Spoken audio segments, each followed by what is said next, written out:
मम्मम TV. गोष्टीचं नाव आहे जादूची सायकल भाग 3. सावकाराने भाडं माफ केल्यामुळे श्रीनिवासचे आईबाबा श्री आणि सई यांच्या डोक्यावरचं ओझं जरा तरी कमी झालं होतं. श्रीनिवास आणि सई पण रोज शाळेत सायकलवरून जात होते आणि येत होते. एके दिवशी रविवारी सकाळी श्री आणि सई अंगणात खेळत होते. आईबाबांची रोजची कामाची लगबग सुरू होती. राम्या, ए राम्या, आहेस का रे घरात? अशी जोरात हाक ऐकू आली. आपल्या बाबांना सकाळी सकाळी कोण हाक मारतंय असं म्हणून दोघांनी चमकून वर पाहिलं. अरे, हे तर विठू काका. बाबा, बाबा, विठू काका आलेत. विठू काका म्हणजे श्रीनिवासच्या वडिलांचे मोठे भाऊ. तसे ते स्वभावाने वाईट नव्हते, पण अतिशय कंजूष वृत्तीचे होते.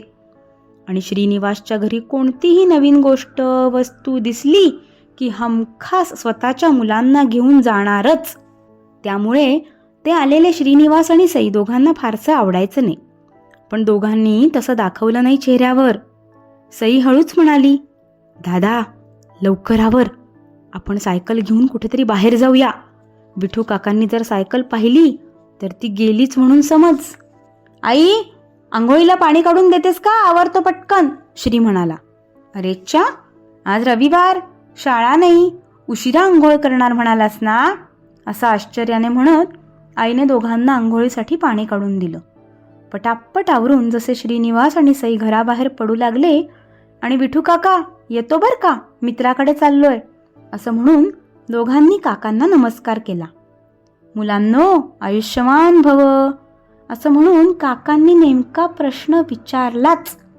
ती बाहेर सायकल कोणाची आहे रे? ती माझ्या मित्राची आहे, असं सांगायला श्रीनिवासच्या ओठांपर्यंत शब्द आले होते. पण खोटं बोलायला काही त्याला धजावलं नाही. रामू दादाच म्हणाले, अरे दादा, श्रीला फार हौस रे सायकलची. स्वतः महिनाभर हॉटेलात काम करून पैसे कमवून एक जुनी सायकल दुरुस्त करून आणली बघ लेकरांनी. अरे, पण तुम्हाला कशाला लागतीये सायकल? इथं पल्ल्याड गेलं की आलीच की तुमची शाळा. माझ्या वसंताची शाळा लांब आहे रे, रोज 4 किलोमीटर चालत जावं लागतं. तो पण फार दिवस मागे लागलाय.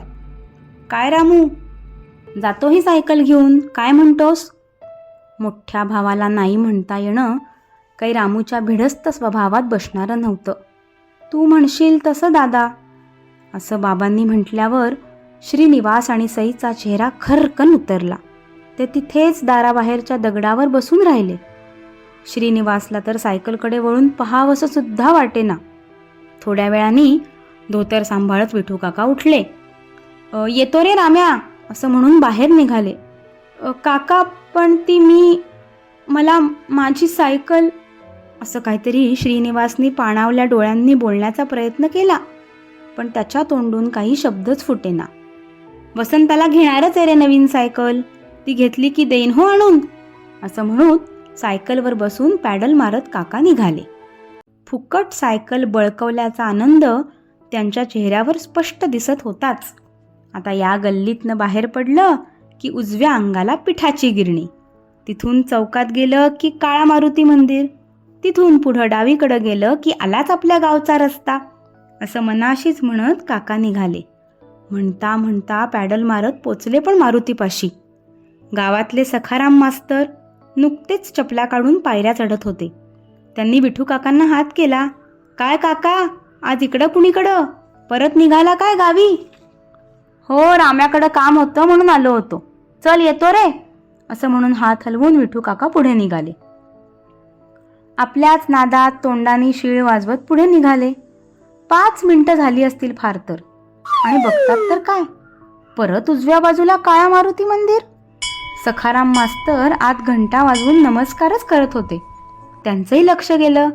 काय काका, काय झालं, काय विसरला का?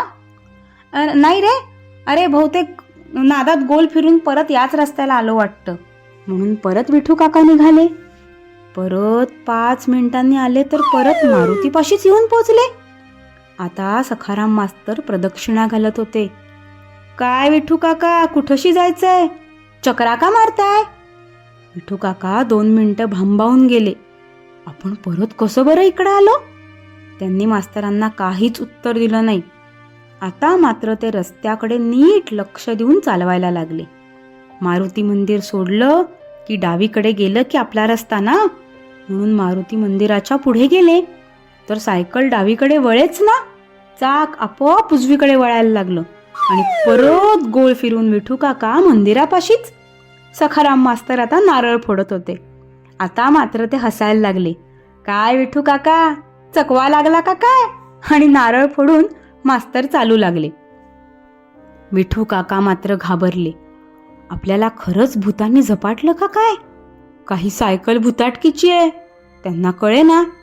घाईघाईने डोक्यावरची टोपी सरळ करत आणि आपल्या मनाला समजावत ते निघाले. परत मारुती मंदिर पार केल्यावर डावीकडे वळायचा प्रयत्न करू लागले, पण सायकलचं हँडल जाम झालं. डावीकडे वळेच ना आणि सायकल आपोआप उजवीकडे जायला लागली. जणू काही कोणीतरी त्यांना उजवीकडे खेचतंय असं वाटायला लागलं. आता मात्र विठू काका भलतेच घाबरले. घाबरून तत्तपप्प करायला लागले. कोण आहे? कोण ओढतंय मला? असं म्हणत काका सायकलवरून उतरायचा प्रयत्न करायला लागले. पण जसं काही सीटवर त्यांना घट्ट चिकटवून ठेवल्यासारखं झालं होतं. त्यांना उतरताच येईना. कोण आहे? कोण आहे? कोण आहे? हा हा हा हा हा असा हसण्याचा आवाज आला. काय रे, गरिबांच्या वस्तू जबरदस्तीने लाटायला काय वाटत नाही का तुला? मी काय घेतलंय? काय घेतलंय? बसलायस कशावर? चल देऊन टाकते सायकल परत, का लावू तुला चकवा? आणि तेवढ्यात पिंपळावरच्या पानांचा सळसळ असा आवाज आला. हे नक्की पिंपळावरचं भूतच?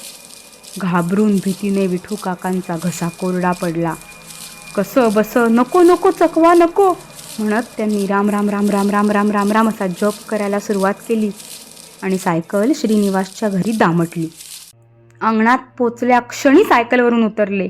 राम्या, घे रे बाबा तुझी सायकल, मी नवीन आणीन हो वसंताला, असं म्हणत मागे वळून न बघता धूम पळत सुटले. काकांचा आवाज ऐकून श्रीनिवास आणि सई धावतच अंगणात आले. सायकल पाहताच दोघांचा चेहरा खुलला. नेहमी नेलेली एकही वस्तू परत न देणारे विठू काका आज चक्क सायकल कशी काय देऊन गेले? रामू आणि श्रीनिवासच्या आईलाही खूप आश्चर्य वाटलं. पण लेकरं खुश झाली म्हणून दोघंही कामावर गेले. आई बाबा कामावर गेल्यावर श्रीनिवासने हळूच सायकल विचारलं, काय ग, तूच काहीतरी केलं असशील? सायकल हसून म्हणाली, हो तर. फिरवलं गोल गोल गोल गोल. त्यांना वाटलं पिंपळावरचं भूत. अशी फजिती झाली आणि घाबरगुंडीच उडाली. श्रीनिवास आणि सायकल कितीतरी वेळ मिठी मारून हसत राहिले. पुढच्या भागात जादूची सायकल अजून काय गमती जमती करणार आहे नक्की बघा. जादूची सायकल भाग 3 येत आहे लवकरच मम्मम टीव्हीवर.